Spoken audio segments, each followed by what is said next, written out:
to get to Mobile, Alabama.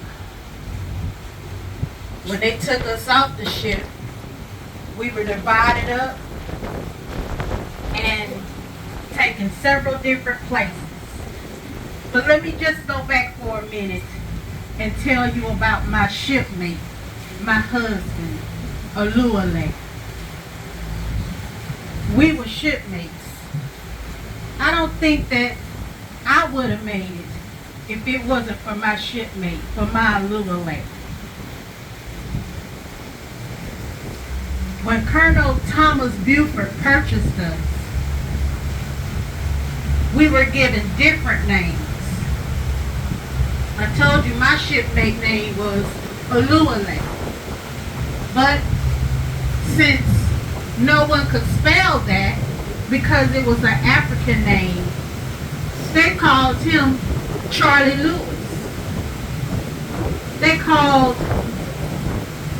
Kazula Cujo Lewis. Now, does that sound like Oluwale to you? Well, since they were giving out names and basically putting anything on that paper that they wanted to, when they got to me, I told them my name is America. I'm pretty sure those white boys got that spelling right. He could pronounce that. The year is now 1865. They told us we were free. Basically, we were free to leave their land, to get out of their hair. But what was we to do? We had worked 5 years for free already, and now you're just going to let us go? Okay, that's fine. But free from what?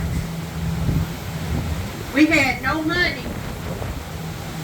We had our skills from Africa.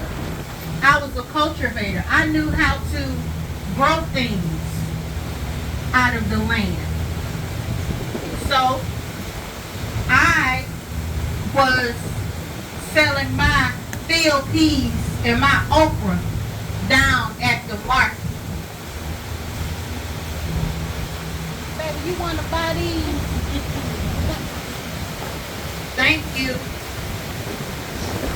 Now, my husband, Oluwale, he was a grave digger. Can you imagine that? You stole a man from Africa, and now he got to dig graves. Okay. Well, eventually, of course, we wanted to go back to where you stole us from. You didn't have permission to bring us here. Take us back, Timothy Mayor. But he told us he wasn't taking us nowhere. So, as the community, we got ourselves together. We weren't going back to Africa, so we had to work our way back.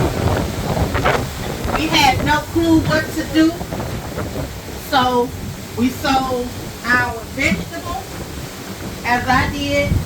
Charlotte dug those graves, and in 1870, April 5th, 1870, 155 years ago today, we saved $200 along with others to purchase 7 acres of land. Can you imagine that?